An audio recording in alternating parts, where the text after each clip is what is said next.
അസ്സലാമു അലൈക്കും. ഞാൻ നാസർമാനുമാണ്. നമ്മുടെ ബഹുമാനപ്പെട്ട AP അബൂബക്കർ ഉസ്താദിൻ്റെ പൊന്നുമോന് ഹക്കീം ഉസ്താദ് നമ്മുടെ ചുരൽമല ദുരന്തം കഴിഞ്ഞതിന് ശേഷം 3-4 പ്രാവശ്യം എന്നെ ഫോൺ വിളിച്ചിട്ടുണ്ട്. മനു സാഹിബെ, നിങ്ങൾ വയനാട്ടിൽ വീട് നിർമ്മിച്ചു കൊടുക്കുന്നുണ്ട് നമ്മുടെ ചുരൽമലയിലുള്ള ദുരന്തത്തിൽപ്പെട്ട കുടുംബങ്ങൾക്ക് എന്ന് പറഞ്ഞു. സ്ഥലത്തിന് ബുദ്ധിമുട്ടുണ്ട് എന്നുള്ളൊരു നിങ്ങളെ വീഡിയോ കാണാൻ സാഹചര്യം ഉണ്ടായി.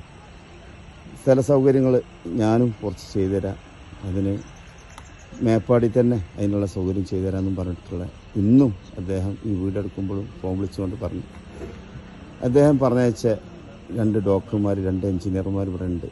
മർക്കസിൽ നിന്ന് പഠിച്ച് അവർ ഡോക്ടർമാരും എഞ്ചിനീയർമാരൊക്കെ ആയതാണ്.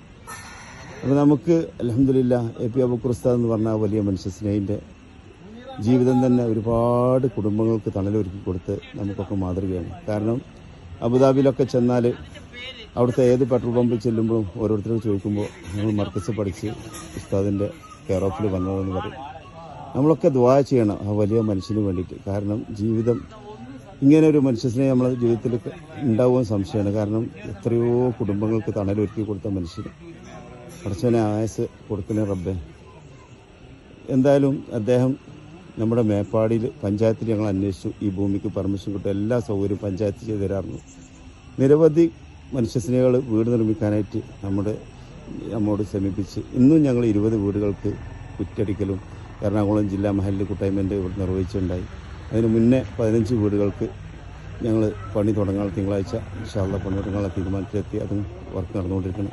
ഒരുപാട് സന്നദ്ധ സംഘടനകൾ നമ്മളെ കൂടെ വീട് നിർമ്മിക്കാൻ വന്നിട്ടുണ്ട്. നമ്മുടെ ചൂരൽമലയിലുള്ള ഉണ്ടായ ദുരന്തത്തിൽപ്പെട്ട കുടുംബങ്ങൾ ഒരുപാട് ആളുകൾ നമ്മോട് വിട പറഞ്ഞു. ഒരുപാട് ആളുകൾ ക്യാമ്പിലും ഹോസ്പിറ്റലിലൊക്കെയാണ്. ഇനി അവർ ആ ക്യാമ്പിലൊക്കെ നിന്നിട്ടുള്ള വല്ലാത്ത ഒരവസ്ഥയിലാണ്. കാരണം എല്ലാം സ്വന്തമായി ഉണ്ടായിരുന്ന വീടും സ്ഥലമൊക്കെ ഉണ്ടായിരുന്ന അവർ ഒറ്റ രാത്രി കൊണ്ട് എല്ലാം ഇല്ലാതായി. ഇത് പടച്ചവൻ നമുക്ക് കാണിച്ചെന്ന വലിയൊരു മെസ്സേജാണ്. അല്ലെങ്കിൽ നമുക്ക് ചിന്തിക്കാനും തിരുത്താനും നമുക്ക് അല്ലാഹ് തന്ന സമ്പത്ത് ദുരന്തത്തിലും രോഗത്തിലൊക്കെ കിടക്കുന്ന പാവപ്പെട്ട കുടുംബങ്ങൾക്ക് അത് ഉപയോഗിക്കാനുള്ള മനസ്സും കൂടി കാണിച്ചു തരാണ്. ആരും ഇവിടെ സമ്പാദിച്ചതൊന്നും കൊണ്ടായ ചരിത്രമില്ല. പക്ഷെ ഇത്തരത്തിലുള്ള വിഷമിക്കുമ്പോൾ വേദനയോടെ കഴിയുമ്പോൾ ആ കുടുംബങ്ങളെ ചേർത്ത് പിടിച്ചാനുള്ള മനസ്സുണ്ടെങ്കിൽ നാളെ പടച്ചവൻ്റെ മുന്നിൽ നമുക്ക് ഉത്തരം പറയാം. പടച്ചവൻ എന്നെ ഏൽപ്പിച്ച സമ്പത്ത് ഞാൻ അർഹതപ്പെട്ടവരെ വിഷമങ്ങളിൽ പരിഹരിച്ചു കൊടുത്തിട്ടുണ്ട് അല്ലാഹ് എന്നുള്ള മറുപടി. ഏതായാലും ഞങ്ങൾ ആ ഹക്കീം ഉസ്താദിന് എത്ര നന്ദി പറയാൻ തീരില്ല. അതേമാതിരി ഞങ്ങളെ കുറ്റൂർ അബ്ദുറഹ്മാനാജി പറഞ്ഞ ബനിയാസ് സ്പേക്കിൻ്റെ ഉടമസ്ഥരുണ്ട്. AP ഉസ്താദിൻ്റെ കൂടെയൊക്കെ ഒരുപാട് കാരുണ്യപ്രവർത്തനം നടത്തേണ്ട മനുഷ്യസിലെ അദ്ദേഹം നമുക്കൊരു വാക്ക് തന്നിട്ടുണ്ട്. നാളെ ഇൻഷാ അല്ലാഹ് കേടുവന്നില്ലെങ്കിൽ സ്ഥലം എടുക്കുമ്പോനോ അത് നമുക്ക് വീട് വെക്കാൻ കൊടുക്കാം. നമ്മുടെ ഓരോ ചുരൽമലയിലുള്ള കുടുംബങ്ങൾക്കും അവരെ പേരിൽ സ്വന്തമായിട്ട് സ്ഥലവും വീടും എത്തിച്ചു കൊടുക്കണം. നമ്മുടെ സർക്കാരും നമ്മുടെ രാഷ്ട്രീയ പാർട്ടികളും മറ്റുള്ള സന്നദ്ധ സംഘടനകളും എല്ലാവരും ഇറങ്ങിയിട്ടുണ്ട്. എല്ലാവരും എത്രയും പെട്ടെന്ന് ഇത് നീട്ടിക്കൊണ്ടുപോകാതെ ഇവർക്കുള്ള വീട് സൗകര്യങ്ങൾ ചെയ്തു കൊടുത്ത് ഇവരെ തണലൊരുക്കണം. ഇവിടെ നമ്മുടെ പുത്തുമലയിൽ കഴിഞ്ഞ പ്രാവശ്യം ഉണ്ടായ ദുരന്തത്തിൽപ്പെട്ട കുടുംബങ്ങൾക്ക് നിർമ്മിച്ചു കൊടുത്ത വീടാണ്. ഇതിലേക്ക് നമ്മളെ മർക്കസിൽ നിന്നാണ് വെള്ളമൊക്കെ എത്തിച്ചു കൊടുക്കുന്നത്. അൽഹംദുലില്ലാ മർക്കസിൽ കൂടി ഒരുപാട് കുടുംബങ്ങൾക്ക് തണലൊരുക്കി കൊടുത്തിട്ടുണ്ട് നമ്മളെ AP ഉസ്താദ്. ഒരുപാട് മറക്കാൻ കഴിയാത്ത ജീവിതം. നാളെ പടച്ചവന് മുന്നിലേക്ക് പോകുമ്പോൾ ഉസ്താദിന് ഒരുപാട് സമ്പാദ്യമായിട്ട് പോകണം. ഒരുപാട് നല്ല മനുഷ്യരെ ജീവിക്കാൻ മാർഗം ഉണ്ടായി കൊടുത്ത് വിദ്യാഭ്യാസം കൊടുക്കുക.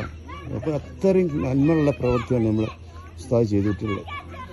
ഇൻഷാ അല്ലാഹ് പടച്ചവൻ അദ്ദേഹത്തിൻ്റെ മകന് നമ്മുടെ ഹക്കീം ഉസ്താദിൻ്റെ കുടുംബങ്ങൾക്കും അദ്ദേഹത്തിൻ്റെ കൂടെയുള്ള പ്രവർത്തകർക്കൊക്കെ പടച്ചവൻ ആസ്വാദ്യം കൊടുക്കട്ടെ. എന്ത് കാര്യത്തിലും നമ്മൾ എപ്പോഴും ജാതിയും മതവും രാഷ്ട്രീയമൊക്കെ മറന്ന് മനുഷ്യനെ സഹായിക്കാനുള്ള മനസ്സേറ്റോടുക. നമ്മൾ നാളെ ഉണ്ടാവുമെന്ന് നമുക്ക് ആർക്കും ഉറപ്പില്ല. നമുക്കൊക്കെ ഒരു യാത്ര ഇരുന്നുണ്ട്. പള്ളിക്കാട്ടിൽ എല്ലാവർക്കും വ്യത്യാസമില്ലാത്ത വീടാണ്. പണക്കാരനും പാവപ്പെട്ടവനൊക്കെ ഒരേ വീടാണ്. അതിൽ സമാധാനമായിട്ട് ഉറങ്ങണമെങ്കിൽ ഇങ്ങനെയൊക്കെ ദുരന്തം കാണിച്ചു വരുമ്പോൾ അവിടെ ഓടിയെത്തി നമ്മളെ കൊണ്ട് ചെയ്യുന്ന സഹായങ്ങൾ നമ്മൾ ചെയ്തു കൊടുക്കണമെന്ന് അപേക്ഷിക്കണം. എല്ലാവരോടും നന്ദി. സ്നേഹത്തോടെ നാസർമാൻ.